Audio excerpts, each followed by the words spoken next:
je vais continuer la série d'enseignements que j'ai commencé il y a quelques semaines. Rappelez-vous, nous sommes en train de voir les lois spirituelles du royaume de Dieu. Et le point de départ, c'est vraiment cet ordre que le Seigneur Jésus nous donne. Jésus s'adresse à des disciples et il leur dit « Allez, faites des disciples ». Et nous avons vu que la définition que Jésus lui-même donne à des disciples, c'est des hommes et des femmes qui portent du fruit. Et nous avons vu ensemble que le fruit nous amène à un caractère qui change, à un caractère qui est transformé, à un caractère qui glorifie le Seigneur. Et nous sommes en train de regarder à ce message que nous connaissons communément sous le vocable les béatitudes, qui est un message que Jésus apporte à des foules et aux disciples. Un message qui a pour but de dire, pour être la lumière du monde, nous avons besoin de laisser notre caractère, notre cœur transformé par le Saint-Esprit. Parce que le Seigneur dit, c'est alors que nos contemporains, c'est alors que nos parents, nos amis, nos enfants, nos conjoints verront la gloire de Dieu. Et c'est frappant de voir que lorsque nous lisons par exemple Marc chapitre 16, Jésus nous invite à marcher par le Saint-Esprit et à entrer dans le surnaturel. Il dit par exemple, « Voici les signes qui accompagneront ceux qui auront cru. En mon nom, ils chasseront les démons. Ils imposeront les mains aux malades, ils seront guéris. Ils parleront de nouvelles langues. » Et c'est autant de choses dans lesquelles Jésus nous appelle. Mais il est frappant de voir que autant Jésus nous invite à marcher par la puissance du Saint-Esprit, parce que personne ne peut faire l'œuvre de Dieu sans la puissance du Saint-Esprit, autant le Seigneur dit, ce n'est pas ça qui touche les cœurs. Alors oui, les cœurs sont saisis lorsqu'il y a des miracles. Mais Jésus ne dit pas, alors ils verront les miracles que vous ferez par la puissance du Saint-Esprit et glorifieront Dieu. Jésus dit, alors ils verront vos œuvres et ils glorifieront Dieu. Et autant nous devons aller dans les choses de l'Esprit. La Bible dit aspirer aux dons spirituels. Autant nous devons aspirer aux dons spirituels. Mais autant nous devons rechercher, vous et moi, à ressembler à Jésus. Parce que le Seigneur dit, c'est ça qui frappe les gens. C'est ça qui frappe les cœurs. C'est ça qui fait que quelqu'un s'arrête et va donner gloire à Dieu. Vous êtes la lumière du monde, dit Jésus dans Matthieu chapitre 5, le verset 16. Et encore une fois, il dit, c'est alors que les gens, c'est alors que vos voisins, nos amis, nos conjoints, à la question comment, par exemple, lorsque nous avons un couple où l'un a rencontré le Seigneur et l'autre n'a pas encore rencontré le Seigneur, est-ce que c'est en parlant en langue dans ses oreilles tous les matins qu'il va se convertir ou qu'elle va se convertir ? Non. Oui, il faut parler en langue. Il faut laisser le Saint-Esprit s'exprimer. Mais Jésus dit, c'est lorsqu'il va voir ta manière de parler, ta manière de te comporter, ta manière de vivre, ta manière de marcher, que alors son cœur va être saisi par la puissance du Saint-Esprit. Et alors, il ou elle entrera également dans l'éternité. Comment gagner nos enfants qui nous voient venir dimanche après dimanche, louer Dieu, glorifier Dieu, etc. Ce n'est pas en criant le dimanche matin, mais c'est lorsqu'ils nous voient chaque jour marcher, en comparant avec ce qui se passe dans le monde et en réellement se disant que mes parents vivent quelque chose. Mes parents sont épanouis, mes parents sont authentiques. Ils ne disent pas seulement des choses, ils les vivent. Et ce que je vois est tellement bénissant. Et je veux rencontrer le Dieu de mes parents. Amen. Jésus a dit, et merci pour la sœur qui dit Amen, Jésus a dit, alors ils verront et ils donneront gloire à Dieu. Et pour cela, Jésus va enseigner 8 lois. 8 lois spirituelles. 8 lois qui nous amènent littéralement à laisser le Saint-Esprit transformer nos cœurs. Nous sommes donc en train de regarder les lois spirituelles du royaume de Dieu. Nous sommes dans Matthieu chapitre 5 et j'aimerais, comme je le fais, rappeler le contexte. Nous sommes au début du ministère de notre Seigneur. Nous sommes dans Matthieu chapitre 4 et ce chapitre 4 commence par le Saint-Esprit qui va conduire Jésus dans le désert pour être tenté par le diable. Quand Jésus sort du désert, il fait un appel à la repentance. Et je le dis encore une fois, nul n'entrera dans le royaume de Dieu sans passer par la repentance. Suite à cela, Jésus appelle les premiers disciples. Et puis commence son ministère en Galilée. Et ça, c'est le décor du message qu'il donne ensuite. Et je vous invite encore une fois à lire avec moi Matthieu chapitre 4, les versets 23 à 25. Jésus parcourait toute la Galilée, enseignant dans les synagogues, prêchant la bonne nouvelle du royaume et guérissant toute maladie et toute infirmité parmi le peuple. Sa renommée se répandit dans toute la Syrie et on lui amenait tous ceux qui souffraient de maladies et de douleurs de divers genres, des démoniaques, des lunatiques, des paralytiques, et il les guérissait. Verset 25, une grande foule le suivit de la Galilée, de la Décapole, de Jérusalem, de la Judée et d'au-delà du Jourdain. Et avant de continuer, c'est important de se rappeler le contexte. Le contexte de ce que Jésus est en train de faire, c'est une occupation par l'Empire romain. Lorsque Jésus guérit des lunatiques, des paralytiques, lorsqu'il guérit les malades, et j'aimerais dire qu'aujourd'hui encore, en 2023, Jésus est capable de faire cela. Amen.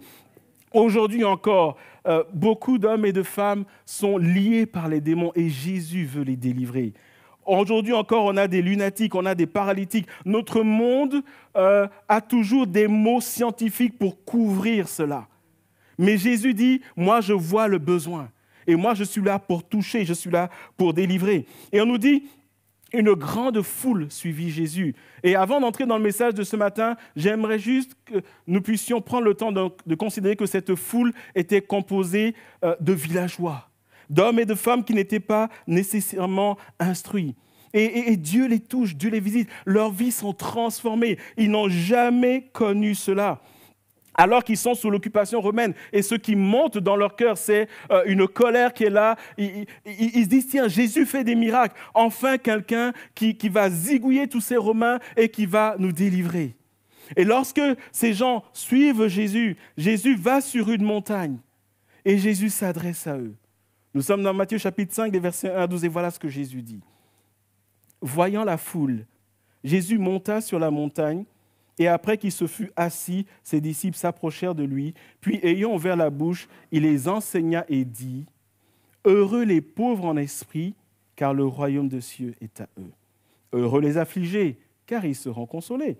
Heureux les débonnaires, car ils hériteront la terre. Heureux ceux qui ont faim et soif de la justice, car ils seront rassasiés. Heureux les miséricordieux, car ils obtiendront miséricorde. Heureux ceux qui ont le cœur pur, car ils verront Dieu. Heureux ceux qui procurent la paix, car ils sont appelés fils de Dieu. Heureux ceux qui sont persécutés pour la justice, car le royaume des cieux est à eux. Heureux serez-vous lorsqu'on vous outragera, qu'on vous persécutera, et qu'on dira faussement de vous toutes sortes de mal à cause de moi. Verset 12, réjouissez-vous et soyez dans l'allégresse, parce que votre récompense sera grande dans les cieux, car c'est ainsi qu'on a persécuté les prophètes qui ont été avant vous. Et puis, plus loin, nous arrivons au verset 13 et 16, que je ne vais pas lire, mais en particulier le verset 16, où Jésus dit que votre lumière luise ainsi devant les hommes, afin qu'ils voient. Afin qu'ils voient. Et avant d'entrer dans ce message, j'aimerais encore une fois illustrer Matthieu chapitre 5, verset 16. Ce que Jésus dit, c'est que la raison pour laquelle il nous laisse sur la terre, vous et moi, après nous avoir rencontrés, parce que souvent les chrétiens se disent « Oh Seigneur, il y a trop de misère sur la terre, je veux aller au ciel. » Mais Jésus dit « Le ciel t'est donné pour autant que tu sois fidèle jusqu'au bout. Mais il y a encore des âmes sur la terre. Et je veux passer par ta vie pour gagner des âmes. » Et l'illustration est la suivante. Et le monde peut être comparé à des navires qui voguent et qui sont pris dans les tourments, qui sont pris dans des vagues, qui sont pris dans des ouragans. Vous voyez, on voit tous un peu ces films où c'est la nuit noire et puis il y a une tempête qui se lève et puis les flots sont impétueux, les flots battent le flanc du navire et le navire est ballotté de droite à gauche. Et le monde aujourd'hui est un peu comme ça. Aujourd'hui, nous vivons avec des gens qui sont ballottés de droite à gauche. Des gens qui sont tellement en souffrance, qui sont tellement vides, qu'ils vont aller s'épanouir dans des addictions, dans la sexualité, dans des choses occultes, etc., parce qu'ils sont ballottés de droite à gauche. Et la question, c'est qui va leur montrer le chemin pour aller à bon port. Et le Seigneur dit, je veux compter sur l'Église. Quand le Seigneur dit que votre lumière luise, Jésus est en train de dire que alors que nous sommes dans nos occupations quotidiennes, que nous travaillons ou pas, femmes au foyer, que nous soyons nouveaux mariés ou pas, que nous soyons travailleurs ou pas, que nous soyons ouvriers, cadres, peu importe. En fait, Jésus dit, chacun d'entre nous ce matin, qui l'avons une fois rencontré, Jésus dit, à côté de toi, il y a quelqu'un qui a besoin de connaître le chemin. Et je m'attends à ce que tu te rendes disponible pour qu'au travers de mon esprit dans ta vie, je puisse aider ces gens qui se cognent à des récifs, des gens qui sont détruits par la violence du péché, ces gens qui sont captifs par les démons, que ces gens puissent, par la lumière que tu représentes, puissent trouver et aller lentement mais sûrement à bon port. Et pour cela, Jésus va partager des lois spirituelles. Et alors que je donne ce message, j'aimerais vraiment que nous soyons interpellés en nous disant, mais est-ce que je suis une bénédiction pour mon entourage? Et je pourrais arrêter le message ici. Suis-je une bénédiction pour mon entourage? Suis-je un encouragement pour mon entourage? Et je vais même plus loin. Je parle à ce voisin qui est insupportable. Vous savez, on a tous des voisins insupportables. On a tous des collègues, on a envie de taper dessus. Est-ce qu'il n'y a que moi qui suis comme ça?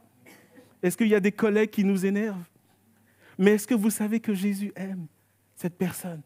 Et Jésus veut qu'il aille à bon port. On a tous quelqu'un dans notre famille qui, dès qu'il ouvre la bouche, il nous énerve. Vous savez, il y a des gens comme ça. On se dit, Seigneur, lui, il a le don de m'énerver. Il y a des gens comme ça, dès qu'ils apparaissent, ils nous énervent. Mais le message ce matin n'est pas de parler d'eux, mais de dire que le Seigneur veut qu'ils trouvent le chemin. Et ce matin, c'est vraiment un message pour dire qu'au-delà de la dimension du surnaturel, il y a un enjeu spirituel. Il y a des âmes. Il y a des âmes. Il y a des âmes. Et Jésus, donc, va nous inviter au travers de plusieurs lois spirituelles. Nous avons déjà vu les deux premières lois. Première loi, Matthieu chapitre 5, verset 3, « Heureux les pauvres en esprit, car le royaume des cieux est à eux. » Littéralement, Jésus dit, il y a une bénédiction pour ceux qui reconnaissent leur pauvreté spirituelle, pour ceux qui disent, « Seigneur, j'ai besoin de toi. » Ceux qui reconnaissent que sans Jésus, ils ne peuvent absolument rien faire. Et ceux qui disent, Seigneur, je veux marcher à ta suite, je veux apprendre à dépendre de toi. La deuxième loi, heureux les affligés, heureux ceux qui pleurent, car ils seront consolés. Et nous avons vu littéralement, c'est heureux ceux qui sont sensibles au péché et qui travaillent à résister au péché. Et qui sont sensibles à leur péché, mais aussi au péché qui les entoure. Et ceux qui sont là pour dire, je rejette, je refuse le péché. Ceux qui sont là pour dire, s'il m'arrive de pécher contre Dieu, je cours vers lui, je demande pardon, je me répands, je me lève et je continue. Et ce matin, la troisième loi donc, heureux les débonnaires, nous sommes dans Matthieu chapitre 5, verset 5, heureux les débonnaires, car ils hériteront la terre. Alors, j'ai préféré la version second 21, parce que je ne sais pas pour vous, mais moi, je ne me lève pas le matin en prononçant le mot débonnaire. Je ne sais pas si vous prononcez le mot débonnaire. D'accord? Alors, pour ne pas vous faire fuir ce matin, on va aller dans la version second 21, et Jésus dit, littéralement, heureux ceux qui sont humbles de cœur et doux. Le mot débonnaire peut être traduit par heureux ceux qui sont doux, ceux qui sont humbles de cœur. Et nous allons voir que ces termes sont interchangeables. Et la question, c'est en quoi le fait d'être doux et humble glorifie Dieu? En quoi est-ce que le fait d'avoir ce cœur de douceur, d'humilité, et nous allons en parler ce matin, en quoi est-ce que cela glorifie Dieu? Sachant que le Seigneur parle à des gens où il y a une colère montante, des gens qui sont sous occupation et qui n'ont envie que d'en découdre avec l'oppresseur. Et lorsque Jésus fait des miracles, ils s'attendent à ce que Jésus aille couper la tête à tous les Romains. Et voilà que Jésus dit, heureux ceux qui sont humbles de cœur, heureux ceux qui sont doux, car ils hériteront la terre. Qu'est-ce que cela veut dire ce matin? C'est tellement important de le comprendre, parce que si nous ne le comprenons pas, évidemment, nous ne pouvons pas être la lumière du monde et ainsi glorifier le Seigneur. Alors d'abord, quelques définitions de ce mot débonnaire, ce mot traduit par doux, par humble de cœur. Je vous le lis.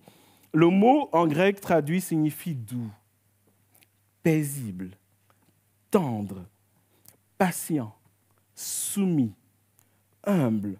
Et l'idée est la suivante. L'image, c'est un médicament qui calme une douleur. Vous voyez, du style, vous avez une migraine, vous prenez un médicament, et je m'excuse pour ceux qui ne prennent pas de médicament, c'est juste une illustration. D'accord ? L'idée, c'est vous avez une forte migraine ou vous avez une douleur. Vous voyez ces publicités où on nous dit « t'as mal ici, etc. » Tu prends un cachet et dans la seconde. Alors, on sait tous que c'est une publicité, on est d'accord. Mais l'idée, c'est tu souffres. Tu prends un cachet et la douleur se calme. Lorsque Jésus dit « heureux ceux qui sont humbles de cœur », Jésus dit « heureux ceux dont l'impact est tel que quand ils sont là, quand il y a une situation conflictuelle, quand il y a une douleur, quand il y a quelque chose qui ne va pas, leur présence, leur action amène le calme. » C'est l'idée aussi d'un vent léger et rafraîchissant. Est-ce que vous êtes comme moi où parfois vous sortez dans la rue et il y a une brise qui est là et qui vous rafraîchit? Et vous avez envie de remplir cela de vos poumons. Est-ce que vous êtes comme moi, vous avez déjà vécu ça? Surtout quand vous êtes enfermé dans un bâtiment, vous sortez enfin de l'air frais. Et ça vous fait du bien. Quand Jésus dit « heureux ceux qui sont humbles de cœur, ceux qui sont doux », Jésus dit leur action dans leur vie contemporaine, c'est quand ils viennent, les gens reçoivent et ressentent comme cette fraîcheur qui est là. C'est aussi l'idée d'un poulain, d'un cheval sauvage, mais qui est dompté. Un cheval qui est sauvage, il fait des dégâts. Mais lorsqu'il est dompté, il est utile. Celui qui est doux et humble de cœur, c'est quelqu'un qui, lorsqu'il vient, il apporte quelque chose aux autres. Et j'aimerais aller plus loin ce matin pour mieux expliquer cela. Et nous allons voir qu'en réalité, Jésus va faire allusion à un autre passage de la parole de Dieu. Quand Jésus dit à cette foule qui est là, « heureux les débonnaires, heureux ceux qui sont humbles de cœur, heureux ceux qui sont doux », Jésus fait référence au psaume 37. Et ce psaume 37 va nous aider ce matin à comprendre la pensée du Seigneur lorsqu'il s'adresse à ces foules et lorsqu'il s'adresse à nous aujourd'hui. Et assurément, Jésus va encore une fois parler de notre cœur. Dans le psaume 37, le verset 11, il est dit ceci, « Les humbles possèdent le pays et ils jouissent d'une paix abondante. » Le mot dans l'Ancien Testament, dans le psaume 37, verset 11, traduit par les humbles, c'est l'équivalent de Matthieu, chapitre 5, verset 5, « Heureux ceux qui sont humbles de cœur. » Et nous voyons qu'en fait, Jésus dit la même chose. Les humbles, dans d'autres versions, il dit les misérables, mais ce mot veut dire doux, patient, misérable, exactement comme dans Matthieu 5. Les humbles, donc, possèdent le pays et y jouissent d'une paix abondante. Et la question, c'est, mais qui sont ces humbles-là? Nous restons dans le psaume 37 et nous allons au verset 9, car il nous est dit, « Car les méchants seront exterminés, mais ceux qui espèrent en l'Éternel possèdent le pays. » Alors, je vous invite à regarder ce que ces deux passages nous disent. Les humbles possèdent le pays. Et qui possède le pays? Ceux qui espèrent en l'Éternel. En d'autres termes, c'est qui les humbles? Ce sont ceux qui espèrent en l'Éternel. Lorsque Jésus dit « Heureux les humbles de cœur, heureux ceux qui sont doux », Jésus dit « Ceux qui espèrent en mon Père vivent une bénédiction spirituelle. » Et la question c'est, ça veut dire quoi espérer en Dieu? C'est bien beau de le dire. Vous savez, souvent dans l'église, on dit « espère en Dieu ». Bon, ça veut dire quoi? Ça veut dire quoi? C'est une question ouverte. Ça veut dire quoi? Espère en Dieu. Nous allons le voir dans le psaume 37 et nous allons voir que être humble de cœur, être doux, espérer en Dieu, se va s'articuler en 4 points différents. Mais avant cela, on va lire le psaume 37, le verset 5 à 8, qui va nous donner le portrait de celui qui est doux et humble de cœur. Vous me suivez ce matin? Psaume 37, versets 5 à 8. « Recommande ton sort à l'Éternel, mets ta confiance à lui, et il agira. » Verset 6. « Il fera paraître ta justice comme la lumière et ton droit comme le soleil en plein midi. Garde le silence devant l'Éternel et espère en lui. Ne t'irrite pas contre celui qui réussit dans ses entreprises, contre l'homme qui réalise ses méchants projets. Laisse la colère, abandonne la fureur. Ne t'irrite pas, ce serait mal faire. » Le portrait de celui qui est humble, 4 points. Le premier point, et nous le trouvons dans ce passage, il fait confiance à Dieu. Le psaume 37, le verset 5, « Mets ta confiance en lui et il agira. » Lorsque Jésus dit « Heureux celui qui est humble de cœur », Jésus dit « Celui qui met sa confiance en Dieu, c'est quelqu'un qui est toujours rencontré par le Seigneur. » Mettre sa confiance en Dieu, ça veut dire quoi? Ça veut dire croire que Dieu agit en faveur de ses enfants. Croire que Dieu combat toujours pour ses enfants. Croire que Dieu est pour nous et n'est pas contre nous. Vous savez, souvent dans l'Église, il y a des gens qui pensent que Dieu est là juste pour leur pourrir la vie. Mais celui qui est humble de cœur, selon la pensée du Seigneur, c'est celui qui dit « Père, je te fais confiance. Je ne le vois pas, mais tu agis pour moi. Tu combats pour moi et tout ce que tu fais concourt à mon bien. » Deuxièmement, sur base de cette confiance, nous sommes toujours dans le verset 5, le psaume 37, « Recommande ton sort à l'Éternel. » Recommande ton sort à l'Éternel. Littéralement, c'est l'idée de, et je vous donne cette image, c'est un peu comme si vous êtes une maman, votre enfant est malade et vous l'emmenez à l'hôpital et vous tendez votre bébé, votre enfant au médecin. Vous lui dites, j'ai confiance en vous. Je vous le laisse totalement. Je vous l'abandonne. Parce que j'ai confiance que vous allez vous en occuper et que le résultat sera bénissant. Et ce matin, recommande ton sort à l'Éternel, c'est Seigneur, je te remets ma santé. Je te remets mon mariage, je te remets mes relations, je te remets mes enfants, je te remets mes projets, je te remets mes aspirations, je te remets chaque aspect de ma vie parce que tu vas t'en occuper, parce que tu vas agir. C'est vraiment cette attitude où, Seigneur, mes finances, tu t'en occupes. Aujourd'hui, il n'y en a pas, mais tu vas pourvoir. Aujourd'hui, Seigneur, nous passons par des temps difficiles, mais tu es toujours assis sur le trône. Seigneur, aujourd'hui, il y a peut-être nos enfants qui vivent une adolescence compliquée. Seigneur, nous les remettons entre tes mains et nous ne le voyons pas. Ils deviennent de plus en plus incontrôlables. Mais Seigneur, dans le monde spirituel, tu agis. Seigneur, il y a cette relation avec mon frère, ma soeur, mon cousin, ma cousine, etc. Seigneur, au fil des mois, des années, ça s'aggrave. Mais alors que je remets cela entre tes mains, tu vas agir. Recommande ton sort à l'Éternel, c'est cette image où, Seigneur, je remets ça entre tes mains, je reconnais que c'est trop complexe, la pression de la vie, je ne peux pas la gérer, il y a des choses que je ne peux pas contrôler, je peux dormir aujourd'hui, je ne sais pas si je vais me relever demain matin, mais Seigneur, je remets cela entre tes mains. L'image, c'est quelqu'un qui dort tranquille, qui dort tranquille et qui dise, quoi qu'il va se passer, c'est entre les mains de Dieu, ça va bien se passer. Vous savez, il y a des gens dans notre monde, et peut-être que c'est votre cas, dormir leur fait peur. Il y a des gens qui ont peur de la mort. Il y a des chrétiens qui ont peur de la mort. Et ce passage est en train de dire, Seigneur, ma vie est entre tes mains. Seigneur, ma famille est entre tes mains. Seigneur, si je dors cette nuit, je ne sais pas si demain, quand le réveil va sonner, mes yeux s'ouvriront. Mais dans tous les cas, je suis entre tes mains. Est-ce que vous me suivez ce matin? C'est cela, recommander ton sort entre les mains de Dieu. Cela amène une dimension où on reconnaît que la puissance appartient à Dieu et à Dieu seul. Et que lui, il gère les situations. Le troisième point se trouve dans le verset 7.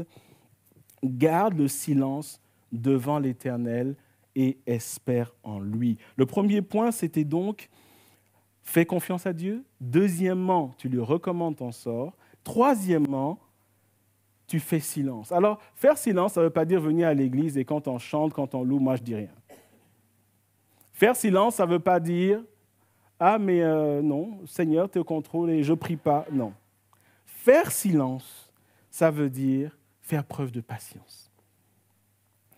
Faire silence, ça veut dire rester calme.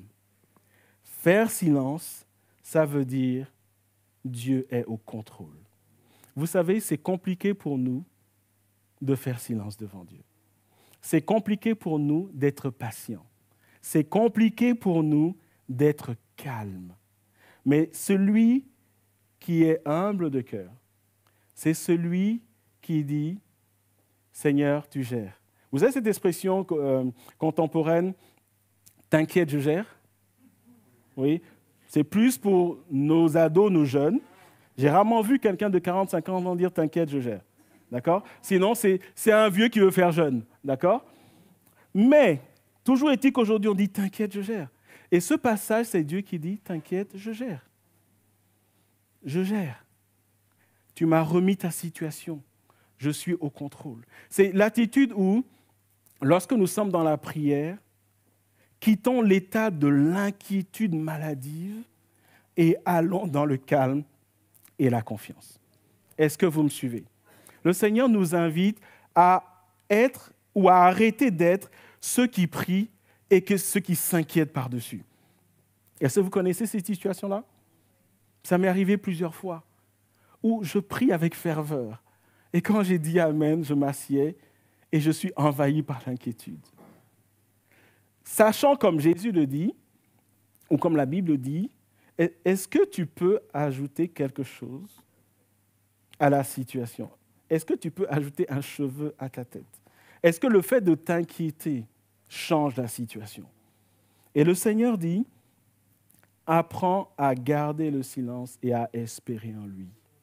Le Seigneur est toujours assis sur le trône. Aux dernières nouvelles, Jésus est toujours vainqueur. Aux dernières nouvelles, les démons sont soumis à l'autorité de Jésus. Aux dernières nouvelles, l'Esprit qui est en nous est puissant. Aux dernières nouvelles, Jésus est toujours assis sur le trône. J'aime beaucoup le chant qu'on a chanté aujourd'hui, où on finit en disant « Et je veux le crier ». J'ai la victoire au nom de Jésus et je veux le crier. Et c'est cette attitude où je dis « Seigneur, tu gères ». Parce que la puissance t'appartient. Tu entends mes prières et tu agis. Je ne le vois pas, mais tu agis. Je ne le sens pas, tu agis. Quatrièmement, il ne s'irrite pas contre le méchant. Celui qui est humble de cœur, c'est quelqu'un qui est lent à la colère. Le verset 8 dit « Laisse la colère, abandonne la fureur, ne t'irrite pas, ce serait mal faire. » Et ce passage nous parle de quoi ? Nous parle de la maîtrise de soi. Ce passage nous dit, quand tu es dans une situation, arrête de vouloir te battre toi-même. Laisse Dieu passer devant, parce qu'il combat pour toi, parce que la victoire lui appartient. J'aimerais illustrer cela par l'exemple de Moïse. La Bible dit que Moïse, parmi tous les hommes, est le plus patient. Vous avez lu ce passage ? On va lire tout à l'heure. Mais le mot traduit par patience, c'est le même mot qu'on trouve dans le psaume 37 où il est dit que Moïse, sur toute la terre, est un homme qui était humble de cœur, un homme qui était doux, un homme qui était maître de lui-même. Et nous allons voir cela dans Nombres, chapitre 12, versets 1 à 4. Il nous est dit que Marie et Aaron, dans une version c'est Myriam et Aaron, donc la sœur et le frère de Moïse, parlaient contre Moïse au sujet de la femme éthiopienne qu'il avait prise, car il avait pris une femme éthiopienne. Donc on comprend que Moïse a pris une femme qui n'est pas du peuple hébreu. Et donc, son frère et sa sœur en étaient irrités et commençaient à murmurer, à le critiquer ouvertement. Verset 2. Et ils dirent, est-ce seulement par Moïse que l'Éternel parle ? N'est-ce pas aussi par nous qu'il parle ? Et l'Éternel entendit. Or, Moïse était un homme fort patient, c'est-à-dire humble, doux, plus qu'aucun homme sur la face de la terre. Verset 4. Soudain, l'Éternel dit à Moïse, à Aaron et à Marie, allez vous trois à la tente d'assignation. Et ils y allèrent tous les trois. Regardons ensemble ce passage. Moïse est ouvertement critiqué. N'est-ce pas ? Ça, c'est une critique ouverte. ça ne se fait pas dans son dos, et c'est au point où on veut le virer. Nous aussi, Dieu nous parle. Avez-vous remarqué que Moïse n'a rien dit? Moïse était en droit de dire, vous savez à qui vous parlez? Moi, j'ai ouvert la mer Rouge. Moi, j'ai confronté Pharaon. Moi, j'ai guidé le peuple. Moi, je parle à Dieu face à face. Et en cela, il aurait dit la vérité, n'est-ce pas? Moïse ne dit rien. Moïse reste calme. Moïse s'attend à l'intervention de Dieu. Moïse ne laisse pas la colère monter pour dézinguer son frère et sa sœur. Nous, en 2023, ça, c'est un conflit familial. On est d'accord? Ça chauffe dans la maison. Les enfants ferment leurs portes parce que papa, tonton et tati s'engueulent.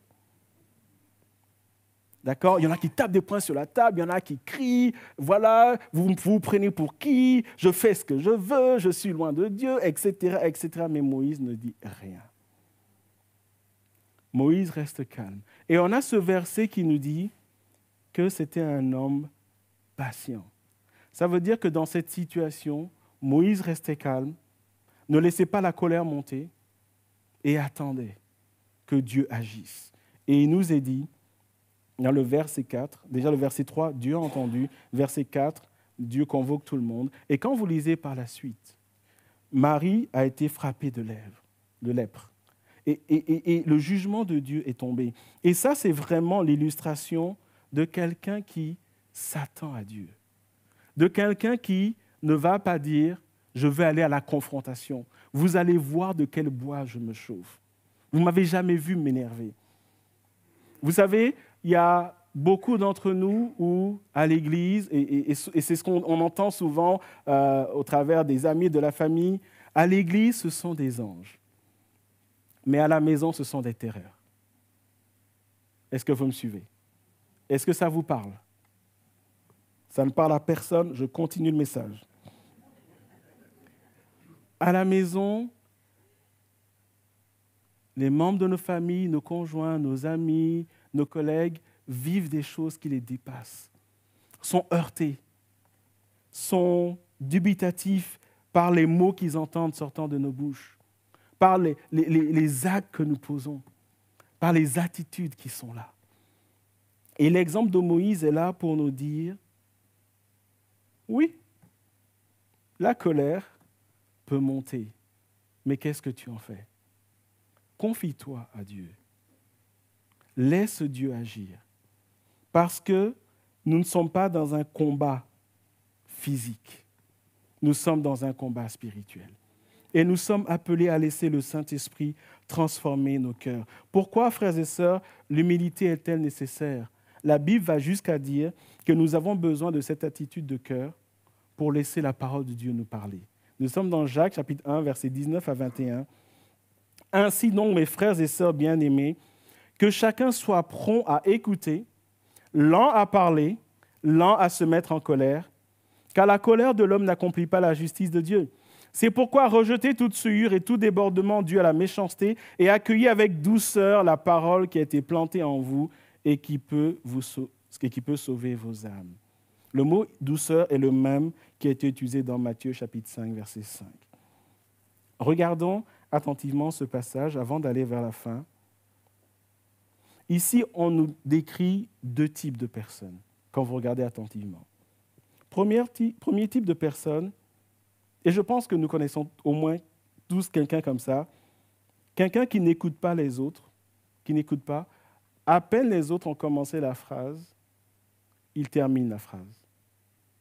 À peine on dit quelque chose qui le contrarie, il s'énerve. À peine on parle de ceci, oui, je sais, mais. Vous connaissez les monsieur, madame, je sais tout, qui ont raison même quand ils sont torts? Vous connaissez des gens comme ça? Des gens qui, à peine vous dites ceci, littéralement dans ma langue, il y a une expression qui dit « il rentre dans votre gorge ». C'est-à-dire, il vous empêche de parler. D'accord? Mais la Bible nous dit que le cœur que le Seigneur recherche, c'est cette personne qui est prompt à écouter qui est lent à parler. Quelqu'un qui prend le temps de dire qu'est-ce qu'elle dit. Même lorsque les mots de la personne sont maladroits, qu'est-ce qu'il essaie de dire? Qu'est-ce qu'il vit? Qu'est-ce qu'elle vit? Et au-delà de cela, lent à se mettre en colère.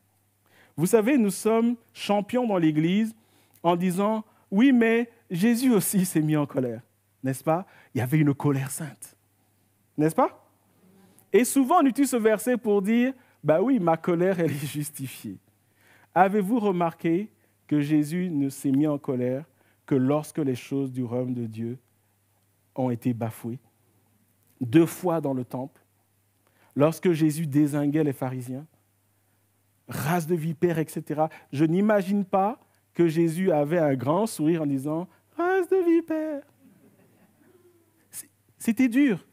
Et il était fâché contre eux. Mais avez-vous remarqué qu'à aucun moment, même en reprenant les disciples, Jésus n'exprimait une colère contre eux? Avez-vous remarqué que les foules qui parfois étaient pressantes, Jésus n'exprimait aucune colère contre eux, mais au contraire faisait preuve de patience, faisait preuve de calme, de maîtrise de soi? Est-ce que vous me suivez ce matin? Lent à la colère. Sommes-nous de ceux qui prennent le temps d'écouter, qui prennent le temps de pardonner, qui prennent le temps de dire « moi aussi je suis infaillible, mais je veux donner l'espace à mon vis-à-vis de s'exprimer. » Et lorsque je ne serai pas d'accord, l'exprimer clairement. Dans l'Église, souvent on entend « quand je m'énerve, ce n'est pas beau à voir ». La vérité, c'est que nous tous, quand nous nous énervons, ce n'est pas beau à voir. Il n'y a jamais de colère qui est « oh super, il s'est mis en colère, oh quel moment merveilleux ». Ça n'existe pas. Ça n'existe pas. Mais la question, c'est est-ce que ça bénit? La question, c'est est-ce que ça bénit? Et ce que ce passage nous dit aussi, c'est que quelqu'un qui est doux et humble de cœur, c'est quelqu'un qui est enseignable. C'est quelqu'un qui est enseignable. C'est quelqu'un qui dit « oh oui, j'ai de la connaissance, mais je peux toujours apprendre. Le plus petit peut toujours m'apprendre quelque chose. C'est pour ça que je veux écouter ce qu'il a à dire. C'est pour ça que je veux le laisser s'exprimer. » Et voyez-vous, ça c'est vraiment le contraire de ce qui se passe dans le monde. Le monde, c'est le premier, celui qui domine, celui qui gagne, celui qui est plus en vue, celui qui est plus beau, celui qui est capable, et les autres sont éliminés. Mais dans le royaume de Dieu, c'est toi aussi, tu es une personne. Toi aussi, tu as de la valeur. Je veux t'écouter. Et si tu dis quelque chose qui ne va pas dans mon sens, je vais le prendre, l'accepter. Je vais juste dire, je ne suis pas d'accord. Mais on ne va pas forcément rentrer dans un conflit. Quel est le résultat? Et pour rester sur ce point, dans le Proverbe 16, 32, il est dit « Celui qui est lent à la colère vaut mieux qu'un héros, et celui qui est maître de lui-même que celui qui prend des villes. » Qui parle de douceur parle de maîtrise de soi. Et vous voyez que je parle de maîtrise de soi, je parle de douceur, je parle de patience. Ces choses participent au fruit de l'esprit. C'est des cœurs transformés. Je vous pose la question, lorsque vous vous mettez en colère, qu'est-ce qui se passe? C'est les murs qui tremblent? Ou plutôt, c'est des hommes et des femmes qui apprennent à être lents à la colère, en laissant le Saint-Esprit transformer nos cœurs? Il y a des gens qui ont ce qu'on appelle une colère froide. Ils sont au milieu de vous, ça va bientôt exploser, mais vous n'êtes pas au courant. Et quand ça explose, vous êtes mort. Parce que ça fait tellement de bruit que ça prend des semaines pour se calmer. Que vous soyez style soupape qui explose. Il y en a d'autres qui disent « Ah non, non, moi je vis les choses sur l'instant, j'explose une bonne fois et puis ça passe. » Sauf que quand vous explosez une bonne fois, il y a des gens qui meurent. Et si nous nous mettions d'accord pour garder les gens en vie, qu'est-ce que vous en dites? Quel est le résultat de quelqu'un qui est doux et humble de cœur? Jésus dit, ils hériteront la terre. Qu'est-ce que Jésus veut dire? Et je termine par là ce matin. Nous restons dans le psaume 37, le verset 9, il est dit, « Car les méchants seront exterminés, mais ceux qui espèrent en l'Éternel possèdent le pays. » Et nous voyons que Jésus, encore une fois, comme dans le psaume, dit la même chose. Mais qu'est-ce que Jésus veut dire? Et nous retrouvons cela dans le dernier livre de la Bible, dans Apocalypse. Apocalypse chapitre 21, verset 1. « Puis je vis un nouveau ciel et une nouvelle terre, car le premier ciel et la première terre avaient disparu et la mer n'était plus. » Quand nous allons versets 7 et 8, « Celui qui vaincra héritera ces choses. » Nous voyons ici la pensée d'hériter. « Je serai son Dieu et il sera mon fils, ou ma fille si vous voulez. Mais pour les lâches, les incrédules, les abominables, les meurtriers, les impudiques, les enchanteurs, les idolâtres et tous les menteurs, leur part sera dans l'étang ardent de feu et de soufre, qui est la seconde mort. » Et cette dernière catégorie est résumée par le psaume 37, où il dit « Car les méchants seront exterminés. » Ce que Jésus veut dire, c'est la part dans le royaume de Dieu. C'est pour les hommes et les femmes qui laissent leur caractère transformé par le Saint-Esprit. C'est pour les hommes et les femmes qui disent « Seigneur, viens transformer mon caractère. Apprends-moi à être lent à la colère. Apprends-moi à être humble et doux de cœur. Apprends-moi à espérer en toi. Apprends-moi à arrêter de me battre, à arrêter d'avoir raison, à arrêter de vouloir être le premier, à arrêter d'écraser les autres, à arrêter d'étouffer les autres, à arrêter de blesser les autres. Viens transformer mon caractère, Seigneur. Apprends-moi à être authentique dans et en dehors de l'Église. Apprends-moi à être une bénédiction dans mon caractère. Apprends-moi à sortir de ma culture, parfois peut-être c'est conflictuel. Apprends-moi à être doux, à être patient, à être lent à la colère, à être une bénédiction pour mon contemporain. C'est alors, dit le Seigneur, que ceux qui nous entourent, ils verront ces œuvres-là. Ils seront touchés par le Saint-Esprit. Ils viendront vers nous et diront, c'est quoi ton secret? Et la réponse est, mon secret s'appelle Jésus-Christ de Nazareth. Est-ce que vous me suivez ce matin? Et vous savez, et je termine par là, l'Église, du point de vue du monde, c'est un groupe d'hypocrites. Rassurez-vous, je ne vous traite pas d'hypocrite. Comme je fais partie de l'Église, je me mets dedans. D'accord? Ça va? Ça passe mieux quand je me mets dedans? Plus sérieusement, l'Église nous voit comme des hypocrites. Pourquoi? Pourquoi? Alors, il y a certainement des exagérations. D'accord? Mais la vérité, c'est qu'il y a des vérités. Et comment est-ce que quelqu'un qui ne vient pas au milieu de nous nous traite d'hypocrites? Mais parce qu'ils vivent avec nous au quotidien. Alors, s'agit-il ici de dire on doit être parfait? Bien sûr que non. Mais la question c'est, est-ce qu'ils voient des cœurs transformés par le Saint-Esprit? Est-ce qu'ils voient des gens qui se trompent, mais qui demandent pardon? Ou des gens qui se trompent et qui restent dans leurs erreurs et qui persistent et signent? Est-ce qu'ils voient des gens qui blessent par leurs propos et qui s'humilient? Ou des gens qui passent leur chemin? Est-ce qu'ils voient des gens qui chantent des chants merveilleux et qui sont hypocrites, des gens en qui on ne peut pas avoir confiance, des gens qui mentent parfois? Est-ce que vous me suivez ce matin? Je me rappelle, je pense avoir dit ça une fois, quelque chose qui m'avait vraiment saisi. C'était sur mon lieu de travail. C'était dans l'ancienne boîte et il y avait une culture de le premier. Donc, on s'écrase parce qu'il y a les bonus, etc. Et à qui mieux va mentir, etc., etc., etc. Et un jour, on était en réunion et il y avait une erreur qui a été commise par un membre de mon équipe. Et il y avait des conséquences financières, etc. Et donc, ça veut dire sanction, tout ce que vous voulez, etc. Et en pleine réunion, le problème sort. Et je dis devant tout le monde, dont le patron, etc., je dis non, cette erreur, c'est nous qui l'avons commise. C'est dans mon équipe que ça a été commise. Et j'en assume la responsabilité. Et je dis comme ça, je peux vous montrer les preuves, etc. Je vais vous montrer. Et il y a quelqu'un qui est dans la réunion et qui dit, ah non, tu n'as pas besoin de nous montrer. Nous avons remarqué que chaque fois que tu dis quelque chose, quand on va vérifier, c'est vrai. Donc, ce n'est plus la peine d'aller vérifier. Est-ce que vous me suivez ce matin? Et quand je suis sorti de cette réunion, je me dis, Seigneur, aide-moi à toujours être authentique. Parce qu'il y a un témoignage qui est là. Et je peux vous citer nombre d'exemples, mais je pense que ce matin, nous avons compris la pensée. Ce matin, j'appelle chacun d'entre nous à être de ceux qui font que lorsqu'on parle de nous, lorsqu'on parle du royaume de Dieu, qu'on dise ils sont authentiques. Et ne vous méprenez pas. Je ne vous dis pas d'être parfait. Vous n'y arriverez pas, je n'y arriverai pas. Mais qu'est-ce que nous disons? Qu'est-ce que nous faisons? Comment nous comportons-nous? Sommes-nous ce médicament qui, lorsqu'il est pris, il apaise?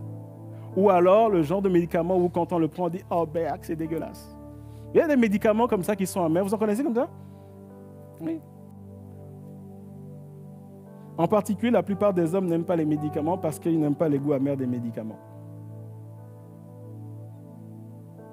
Mais il y a des médicaments qui ont un goût amer. Soyons ce médicament qui bénit. Soyons cette brise qui rafraîchit. Et ce matin, j'aimerais que nous puissions prier ensemble. Ce matin, nous allons prier, nous allons dire « Seigneur, change nos cœurs. Seigneur, bénis le conjoint, bénis l'épouse, bénis les enfants, bénis les voisins, bénis les collègues. Seigneur, change mon cœur que je sois une bénédiction. » Parce que le Seigneur dit ce matin que ces gens-là, ils hériteront de la terre. Nous sommes dans une dimension future. Autant la première loi était « Heureux les pauvres en esprit, car le royaume des cieux est à eux. » C'est un présent. Autant ici, il est dit « car ils hériteront. » Jésus dit « Les hommes et les femmes que j'appelle, c'est des hommes et des femmes qui laissent leur cœur, leur vie transformée par le Saint-Esprit. Parce que je recherche une église qui est authentique. Je recherche une église qui bénit la société dans laquelle elle est, qui bénit sa génération. » Et ce matin, nous allons prier pour nos cœurs. Seigneur, change mon cœur. Seigneur, purifie ma vie. Et en particulier, nous allons dire, Seigneur, donne-nous d'être lents à la colère. Seigneur, amène-nous dans cette dimension où nous sommes prompts à écouter, où nous sommes lents à la colère. C'est extraordinaire de voir que Jésus opère des miracles. Mais après, il va s'asseoir et il va dire, ce qui accomplit le royaume de Dieu, c'est des cœurs transformés. C'est des cœurs transformés. Ce matin, j'aimerais dire oui, le surnaturel. Oui, le Saint-Esprit. Oui, les guérisons. Oui, les miracles. Oui, les signes et les prodiges. Virgule, des cœurs transformés par la puissance du Saint-Esprit. Et je vais inviter chacun d'entre nous à prier ce matin et à dire, Seigneur, viens changer mon cœur. Viens changer mon caractère. Viens faire de moi une bénédiction pour cette génération dans laquelle je vis. Dans ce que je dis, dans ce que je fais. Alléluia. Pouvons-nous chacun prier là où nous sommes ce matin? Ce matin, nous voulons prier pour des cœurs transformés.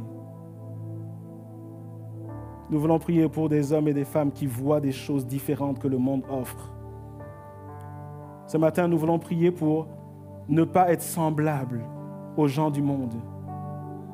Mais ce matin, nous voulons diminuer afin que Jésus croisse. Quelle que soit notre expérience dans la foi, nous avons tous besoin de grandir avec Jésus.